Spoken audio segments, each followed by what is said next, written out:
Mempersembahkan Sandiwara Radio, Misteri dari Gunung Berapi.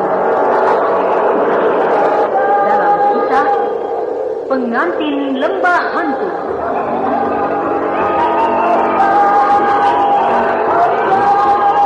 Naskah karya Ahmadi Japar.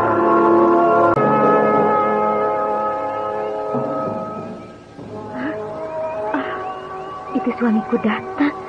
Oh, dia sudah pulang dari berdagang. Abang sudah pulang. Bagaimana? Sehat-sehat saja selama di perjalanan, Bang?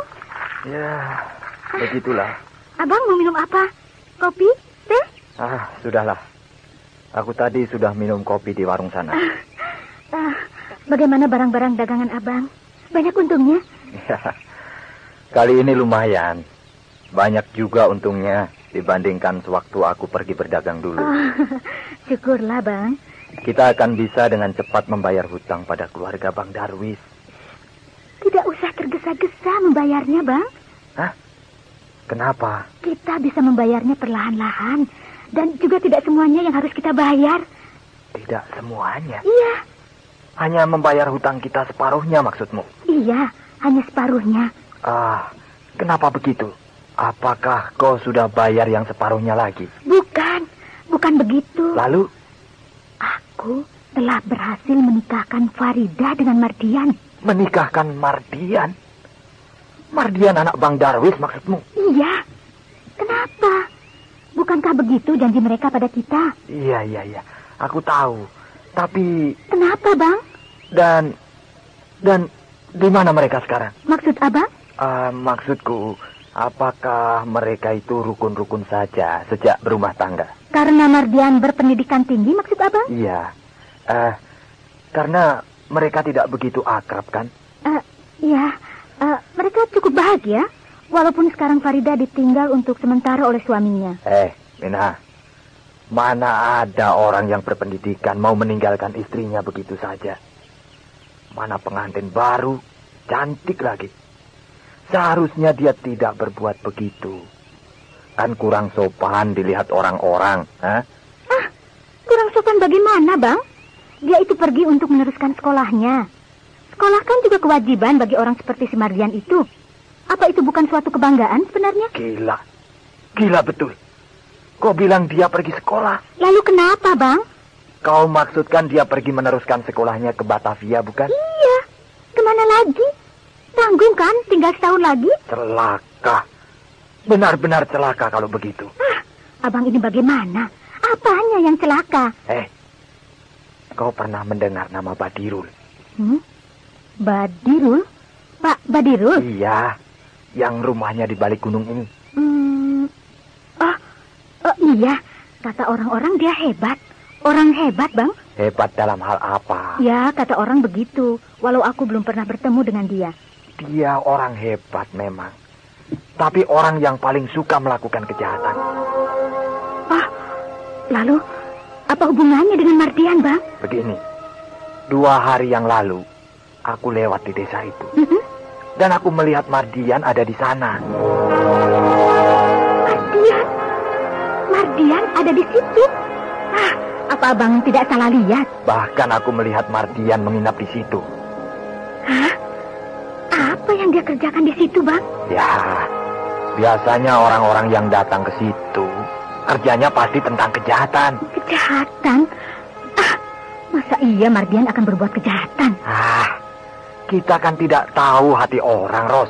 Apa iya ya? Jadi, ternyata dia tidak pergi melanjutkan sekolahnya, kan? Buktinya dia ada di sana. Pasti dia sedang berniat atau punya maksud yang tidak baik. Apa Mardian sedang berobat ke sana? Mengobati penyakitnya? Dan kenapa dia tidak pergi kepada orang yang bernama Ki Buranda? Sudahlah. Tidak usah kau pikirkan betul. Nanti kita carikan jalan untuk Farida. Supaya dia itu cepat-cepat bisa cerai dari suaminya itu. Cerai? Di mana muka kita akan kita taruh terhadap orang tua Mardian, Bang? Kau ini bagaimana, Mina? Setiap orang yang datang pada Pak Badirul pasti punya niat yang tidak baik. Tapi kan belum tentu dia berniat yang tidak baik terhadap istrinya, Bang. Nih, aku Samsuri, suamimu. Aku sudah kenyang dengan pengalaman-pengalaman begitu, Mina. Banyak sudah negeri yang aku lihat. Tapi tidak ada yang sehebat dan sejahat orang yang bernama Badirul. Apa kau tidak akan berniat untuk menyelamatkan kemenakanmu? Alah, tidak ada orang yang akan mencelakakan istrinya.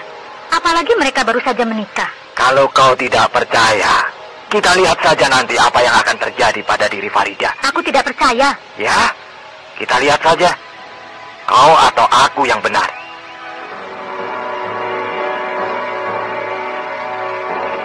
Mardian yang semula berniat berobat ke tanah Jawa dengan Ki Buranda ternyata telah membatalkan niatnya itu tanpa seorang pun tahu.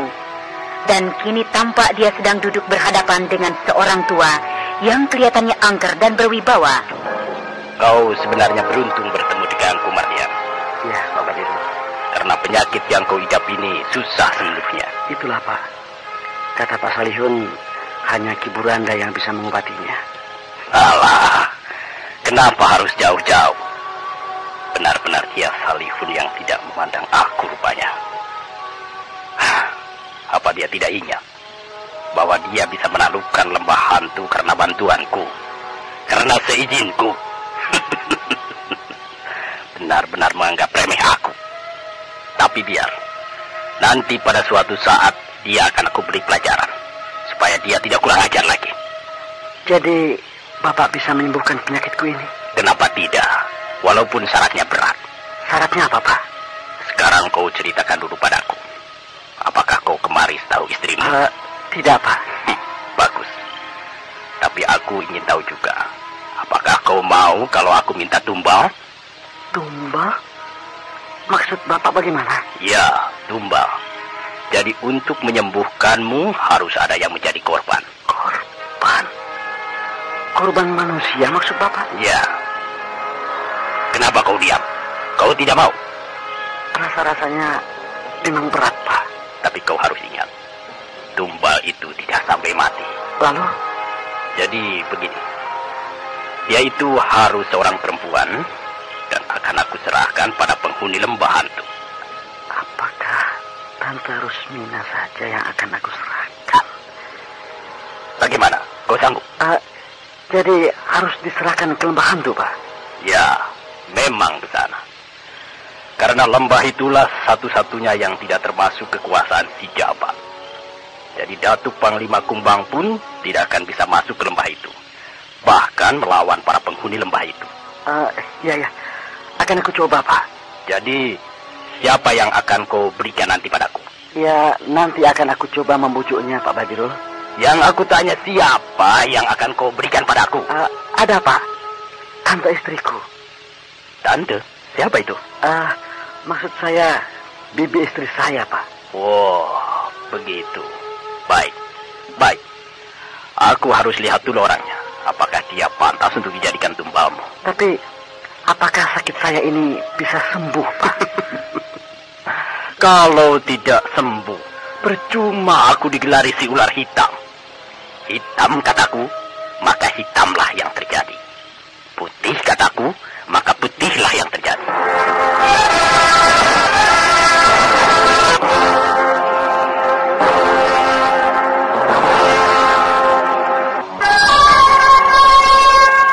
Rusmina?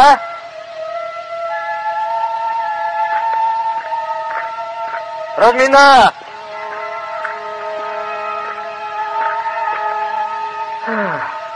Kemana dia malam-malam begini? Apa masih di dapur ya? Ros! Rosmina! Tidak ada.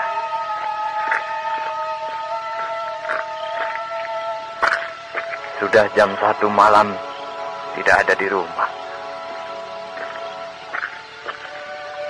Hah? Pintu ini tidak terkunci. Apakah dia keluar rumah? Kemana pula dia malam-malam begini? Apakah pergi ke rumah ibuku untuk melihat anaknya? Tapi rasanya tidak mungkin.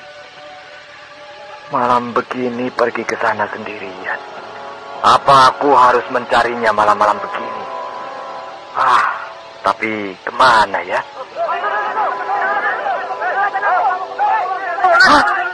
Ada suara orang-orang yang... kampung ramai sekali. Ada apa ini? Aku harus waspada. Jangan-jangan ada maling. Siapa itu? Aku, Bang. Kau, Rosmina? Ya, Bang. Cepat tutup pintunya.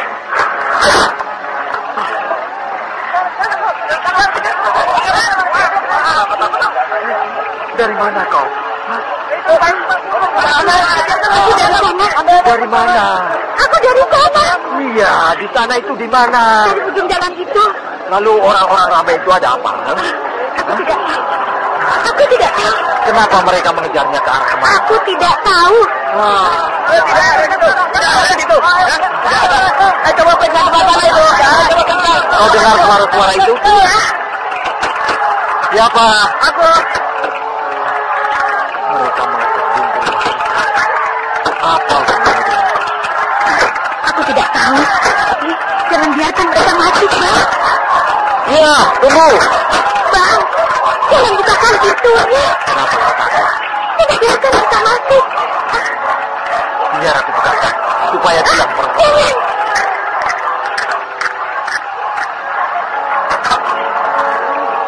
Oh, Bang Samsuri sudah pulang, Bang. Sudah.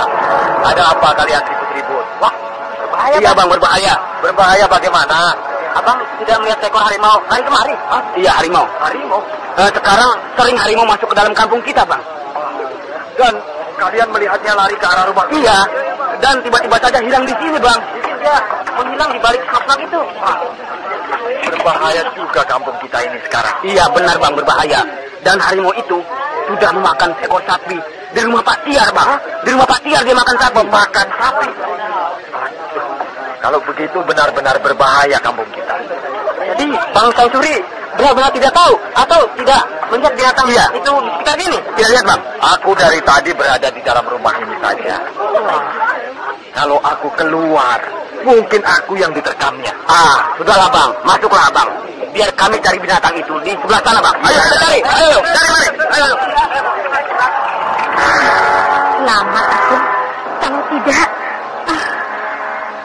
Kau dengar pembicaraan mereka tadi, Rosmina? Iya, aku dengar, Bang. Dan kau tahu bahwa tadi ada harimau yang mereka kejar? Itulah sebenarnya yang menakutkan aku tadi. Aku melihat harimau itu berada di belakangku, sehingga aku menjadi kehilangan akal, Bang. Kenapa kau tidak bicara dari tadi padaku? Aku seperti kehilangan akal, karena aku melihat sendiri harimau itu berada di belakangku. Itulah. Buat apa kau malam-malam begini masih keluar rumah? Entahlah. Aku juga tidak tahu, Bang. Dan tanpa aku sadari, aku sudah berada di luar rumah. Hah? Betul begitu? Entahlah. Aku masih bingung. Aku sangat terkejut. Kenapa kok begini aneh ini, kenapa? Samsuri, suami Rosmina, belum tahu rupanya bahwa harimau yang dikejar-kejar oleh orang-orang tadi sebenarnya adalah istrinya sendiri, yang kadang-kadang bisa berubah menjadi harimau bila dia haus akan darah. Tampaknya kau takut sekali. Tidak usah dipikirkan betul. Iya, memang aku takut sekali, Bang. Jangan-jangan binatang itu masih ada di sekitar rumah kita. Sudahlah.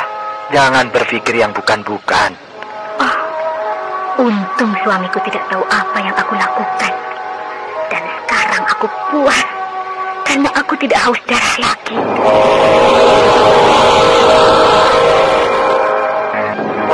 Kini daerah tempat tinggal Mardian menjadi rusuh kembali dengan adanya seekor harimau yang telah membunuh dan menghisap darah sapi ternak penduduk. Suri, suami Rosmina, yang baru saja pulang berdagang dari daerah lain, menjadi heran. Karena selama ini belum pernah didengarnya ada harimau yang masuk kampung dan memakan hewan ternak. Sayang sekali dia belum tahu bahwa harimau itu sebenarnya adalah harimau jadi-jadian yang berasal dari istrinya sendiri.